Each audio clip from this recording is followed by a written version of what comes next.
Since taking office, President Trump worked hard to secure Pastor Brunson's release. He was joined by family, friends, and lawmakers in the West Wing here behind me to celebrate his safe return. From a Turkish prison to the White House in 24 hours, that's not bad.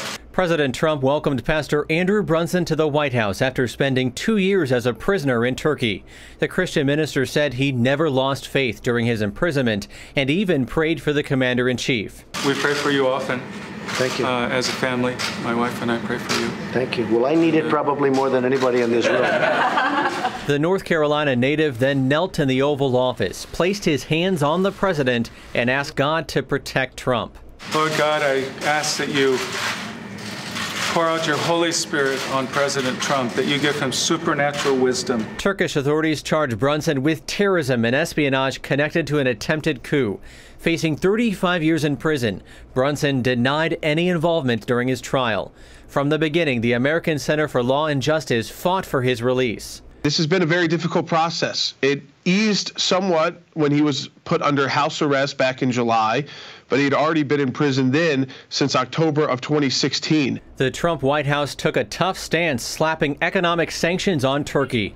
Then, in a stunning move Friday, a Turkish court sentenced Pastor Brunson to time served and released him. Tony, you were with Pastor Brunson when he landed back home here in the U.S. Walk me through that experience. The first was the relief when we cleared Turkish airspace. When we were in the plane, the wheels were up and we had cleared that space, and there was a sense that he was going home. Tony Perkins is president of the Family Research Council and a member of the U.S. Commission on International Religious Freedom.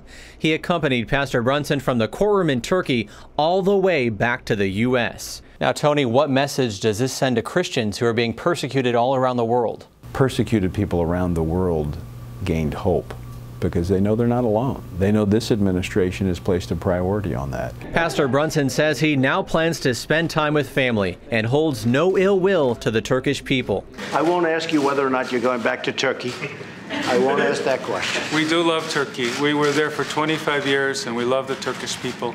President Trump insisted there was no deal with the Turks for the return of Pastor Brunson and pushed back on reports he agreed to lift sanctions. It's even reported that in August, Trump called for a plan to be drawn up for the removal of all diplomats in Turkey, which would have shattered relations with the NATO ally. Ben Kennedy, CBN News, the White House.